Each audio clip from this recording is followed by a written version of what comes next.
Hello everyone, I am Distro and I am a speedrunner. I decided to make a very quick and to the point tutorial on how to time segments in a video. That is especially useful for manual retiming speedruns. This tutorial is using Kdenlive, which is a free program, and I will link the download link in the description below. So the first thing you want to do is to drag and drop your video onto the field where it says name on the top left of Kdenlive. And the program then asks you if you want to change your profile settings to match the video settings, and just say yes to the switch. If your profile already matches the video settings, there will be no prompt asking you to switch, and that's normal. Don't worry about it. So yeah, we switch here. And now we drag and drop the video onto the timeline, which you see here. And you can now drag your video all the way to the left. You can use this to zoom in and out in the timeline, and you can do left click to pretty much just skim through the video. Now, if you want to check out how long a segment of a video is, go to the first frame where you want to start the timing. In the case of Splinter Chaos Sphere, which is a game you're seeing right now, the speedrun says that the timing will start on the first frame after this loading done of this mission screen. And I just went to the rough location, and I can use my arrow keys on the keyboard now to frame advance. For instance, right arrow goes one frame to the front, back arrow goes one frame back. So this first full black bar is where the timing starts. And now you want to press the I key on your keyboard to say that, hey, this is where I want to start the timing in my video. And you say it says in point, that's where the timing starts. And now in the case of Chaos Theory, just simulate retiming the run for real. In real time, I would have to go to the first frame where you see a bit of this mission complete. Like I'm on the mission complete and I'm using the the left arrow on my keyboard to go some frames back. And the first frame where you see a bit of this mission complete, which is this one. This will be the last frame you want to time on. And here you press O on your keyboard for out point.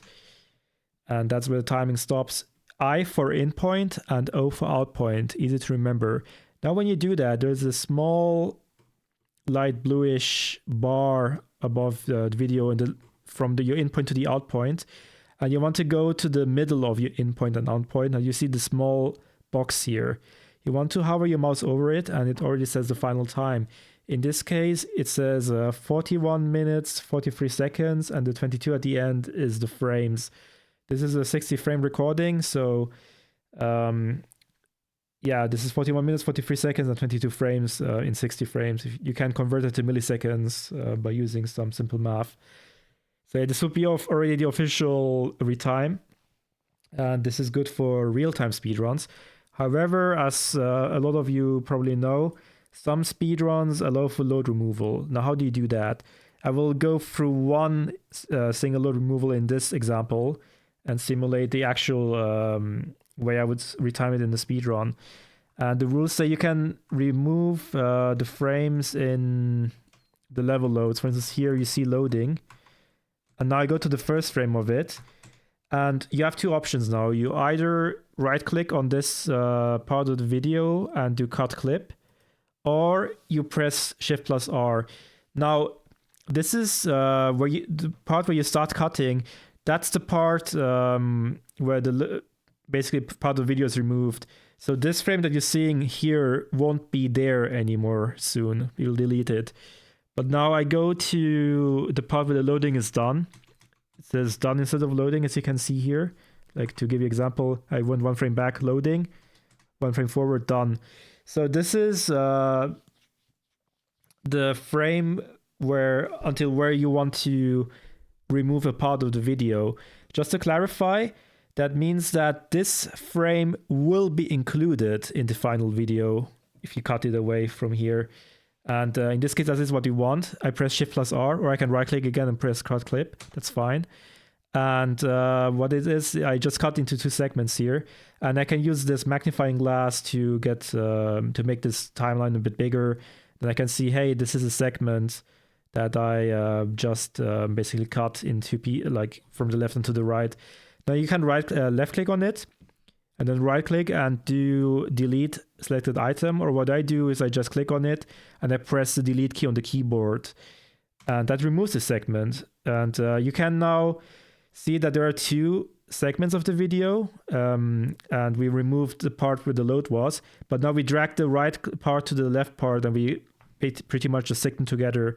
Now, if you look at the video here, you will see that if I frame advance, the whole loading part is skipped and you see this done right away. You don't see any loading frames, and that is what you want. So in this case, the in frame will stay the same because it was to the left of where I just cut, but the out frame moved a bit to the left because the video is shorter now. So let's say that this was those were all the loads in the video, which is not really the case. There are more loads, but for the sake of the tutorial, I will only show one load removal. So I go to the end again, which is around here. Let's say I removed all the loads now, and now I go to the out point again, press O, and now I would check that small box again. Where is it? It's in the middle. Let me look. Ah, there it is. And this would be the final retimed time with load removal. In this case, 41 minutes, 42 seconds, and 43 frames. You can probably set up in the settings how this will be displayed. You can just mess around with that, but that's pretty much the straight to the point version of how I would do it. And I hope that the video was helpful. All right, thanks for watching, and take care.